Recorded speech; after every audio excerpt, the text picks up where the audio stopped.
Winter is officially upon us. So I put this video together to make sure you got everything you need to make it through safely and successfully. Let's go.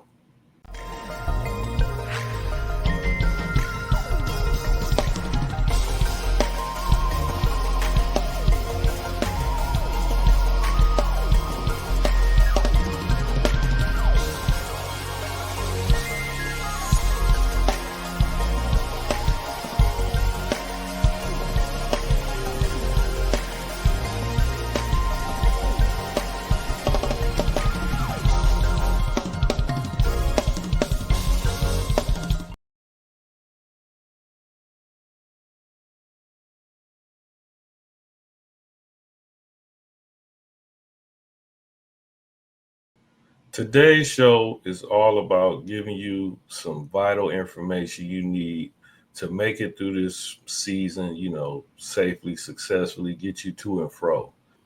All right, let's roll right into it. Item number one is going to be checking your fluids. This includes your oil, coolant, brake fluid, transmission fluid, etc. Also washer fluid. In harsh weather conditions, like this, I opt for the washer fluids with like the de-icer agent added to it because it adds a little extra protection. Not only does it clean, but it'll keep a lot of that ice and stuff off the windshield.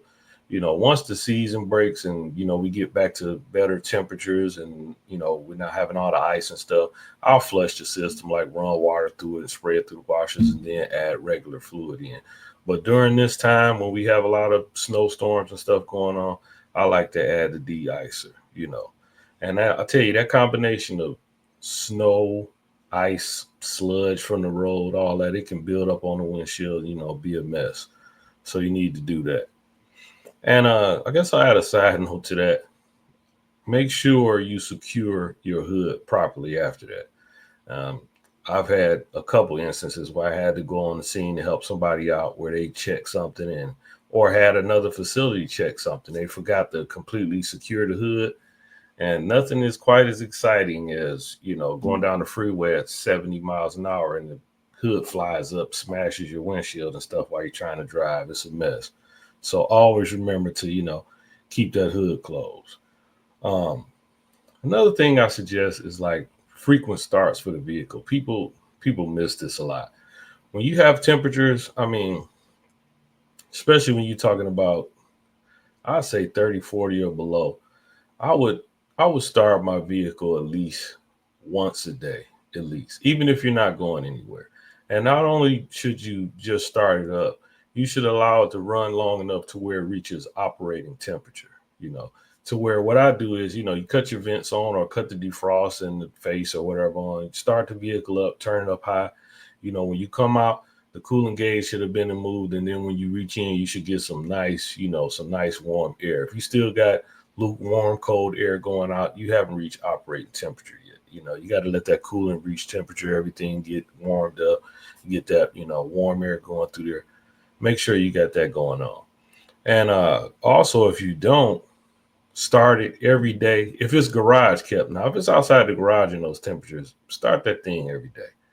But even if it's like a garage kept vehicle, you should look into like a battery maintainer device, something, like it's like a slow trickle charge deal. Or if you got a battery charger with a trickle charge, because, a lot of these newer vehicles, once your voltages get below a certain point, the modules don't like it, so to speak. So you can have issues. So you definitely want to, you want to be able to get out there and get going, get started. You don't want to be stranded. So, start that vehicle up at least once a day when you're in extreme temperatures, and maintain that battery. And another thing, don't destroy your wiper blades being lazy. I got a little clip of clown activity. This here. Many of us, if not all of us, we've done this at some point. And I will tell you, this is a huge no-no. All that added force, extra weight, extra resistance, not only will it damage your wipers, but it can destroy the wiper transmission system. You have a transmission system, linkage and gears that move to get those wipers back and forth. And if they get binded up and that motor's trying to force the transmission and you got everything froze up, it'll wreck it. And then you got a huge expense on some of these cars. It takes a lot, taking part of the cowl out. I mean, some of these you got to pull the hood, all kind of crazy stuff, just to get in the area to get to these components. So it's just not worth it. Take the extra time again, get that vehicle warmed up, and clean the snow off, clean the heavy snow off. And then once you get all the heavy stuff out of the way, engage the defrost and the heat and everything. Like I said, once everything is melted down and stuff, you pretty much in operating temperature there. So definitely keep that in mind. Also, fuel level. Personally, I like to keep my fuel level at half a tank at least, during this time. I would suggest at least half a tank. No lower than a quarter tank of fuel. People don't realize it, but in extreme temperatures, once the fuel gets really low, uh, it can actually freeze up in the lines and leave you stranded. So you definitely want to keep some good quality fuel. And if you're down at Fast Ed and Freddy's or something, and they have rumors like during the summertime, man, they had water in the gas or something, or your vehicle didn't quite run right on that stuff. Stay away from the cheap goofball gas. Get yourself some quality fuel so you don't have a lot of garbage or contaminants in it. Another thing too is to keep your tires checked. Not only the pressures but your depth. Now they have tools that are these are inexpensive. You can get them at different places. This is a depth gauge. Move closer. That's a tire depth gauge. And that pin moves in and out. You stick that into the tire. On the opposite end, once you stick it down, you have some markings here. I was trying to catch it on the camera, but can't do it. But these are measured in 30 seconds. You can stick this in a tread of the tire and make sure you have enough tread. If you don't have enough tread, or if you got bald tires, don't take your butt out on the road, because you not only risking your life, but other folks' lives. And a lot of times you get stuck. You don't have tread, you won't have traction. And so you definitely want to do that. And traction might not be grip. You might get going, but when you get ready to stop, you're sliding all over the place. And you don't want to do that. Also, checking the tires frequently will let you know if you got a slow leak or something. And for those of you who like to baby those slow leaks, if you had a slow leak during the summer or during the fall, whatever, you still got that slow leak. You want to fix it now. You definitely want to fix it. You don't want to ride around on that. I mean, if the tire gets so low, you ride on the sidewall, it breaks down the integrity of the tire. It'll destroy the tire. That's how you see a lot of these blowouts. A lot of times, tire blowed out on the freeway. But also, if the air is low and the tire's rolling like that, you sit parked somewhere, you got a lot of snow and ice and stuff build up, they'll start to seep down into those areas with that tire being low and cause more of an issue. And that leak that you've been noticing slow all the time could speed up real fast and leave you in a jam. Next, I'll speak about, dress the part when you're out here in these extreme temperatures. Dress the part. I see a lot of people sitting here, they'll have their bonnet and flip-flops on, or a guy will have his shorts set on and stuff, no jacket. Man, I just came down here to the gas station to grab something, or I just went down the street to a friend's house or whatever, a couple miles. And excuse me, I will tell you from somebody who found out firsthand, if the vehicle goes down for any reason, breaks down or stops running, if that engine is not able to run and you're not able to run that heat, once that heat and everything shuts down, the cabin temperature will drop really fast in extreme temperatures. And if you're sitting somewhere, you got to wait for somebody, it's going to take, it's going to take an hour and a half. It's going to take 2 hours for that tow truck to get to you because everybody's stuck out there, or your friend can't make it to you, or you have to mess around and walk a mile up through the snow, or something like that. You don't want to be in a jam. So definitely you want to have clothing, proper clothing. Even if you're just going a slow distance, you never know what'll happen. In addition to that, I always tell folks, keep a couple blankets in the car. You can go to if you don't want to spend the money, go to the Goodwill somewhere or something. I don't know. And, throw them in your washer. If you cheap, throw them in your washer, get them cleaned up, freshened up, and just have them folded up in the back. Never use them. except for an emergency, because temperatures, like I said again, if you somewhere stuck, it's 5 degrees or 10 below with a wind chill factor. It's even more crazy than that. You can deal with frostbite, man, hypothermia. Somebody can find you up in there. You can send yourself to the upper room real easy getting stuck out there. So don't play around. I say don't play around with that because it doesn't always end in deletion. You can lose limbs, man. Frostbite, once it's set in, it's no joke, man. You losing fingers, you losing toes, all that stuff. You don't want to go through that. So just protect yourself from that. And that leads me to the next advice.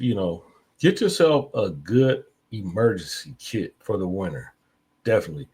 And you can get them on Amazon. You can get them at AutoZone, different places. Probably Walmart.com too, I'm sure. But just get a good kit. Make sure you have like a flare or two, a couple flares. When you're in blizzard weather, like driving through here, I drive through a lot of places, and sometimes you can be in a situation where you're riding and the conditions out are so bad where you only have visibility is only literally a couple feet out in front of the hood, and if you're driving like a nutball or too fast, sometimes you won't have time to react. So in low light situations like that, especially if your vehicle gets broken down on the road or even worse, hey, God forbid on the highway, something like that. If you light a flare up, have a flare going, it'll be easier for people to see you generally, and they'll pick up on that light ahead of time and they'll know to slow down. The same way, sometimes when I'm driving and if it's heavy raining, it's crazy, or ice and snow out and people driving like they're nuts, I'll put on, excuse me, I'll throw my flashers on. And, a lot of times they'll see that from a distance too. And the nut balls, they'll spin around and go past you and fly down there. You'll see them over off the side of the road later on. Oftentimes, I mean, if I had $1 for every time I seen that. But even if your car is not broken down or anything, when stuff gets real crazy, sometime throw those flashers on. Don't be afraid. Don't worry about it. Also, give yourself extra stopping distance. Everybody knows their vehicle, but once you got ice, you got snow, you got sleet, even the black ice, which is just like the shine. The road looks really shiny, and sometimes, especially at night, you won't pick up on it till you right on it. You want to give yourself extra time to react or brake or slow down or maneuver your way out of something. It's also good to have reflectors, a flashlight, if I didn't mention that before. And I also suggest a bag of kitty litter. Kitty litter, actually, sometimes it can give you traction. If you're stuck in the snow or something like that, you can position it, put it under the wheels, your drive wheels and stuff. You can use that for leverage.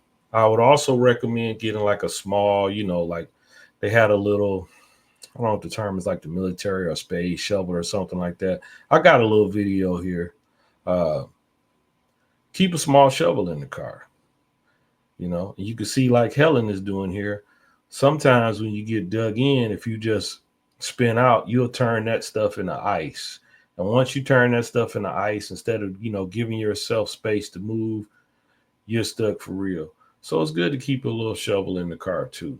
And an added thing, like if you got a rear wheel drive vehicle, most cars aren't nowadays, but there are some that are. Sometimes it's good to have, if you got a little pickup that's rear wheel drive or a little van or something, it's good to have some kitty litter or concrete or something in the back to give you a little more traction, to sit those wheels down, put a little more weight on it too. And the whole shovel deal actually puts me in the mind of something else. If you get stuck in the snow, one thing you don't do a lot of times, people will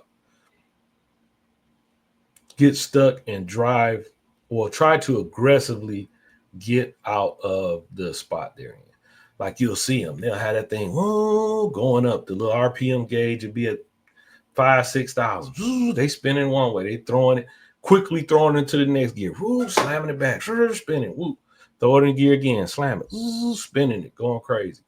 If you do that too much, you can literally destroy the transmission.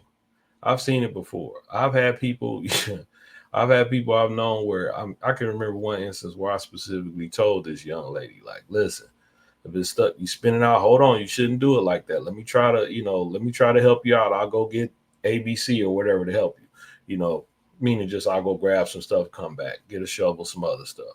And she couldn't wait. And the folks with her, the young man she was with didn't want to wait. He's like, man, bust on that. Come on, let's do this.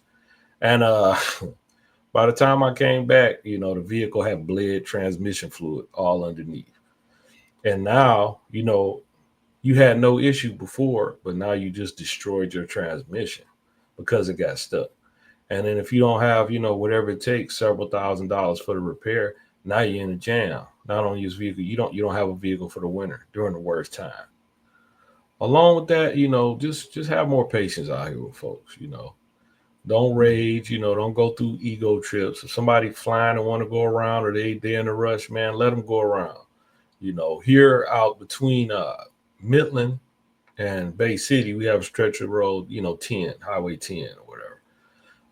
It gets treacherous during the winter time. And then where it connects with 75 going north, it's just as wild. I can recall one day where I literally saw 5 people off to the side of the road. I'm calling about stuff, all kind of people over the road, people flying past me going crazy. You see the same person in a ditch because they took a turn. I've even seen a trailer carrying some equipment in the ditch and stuff.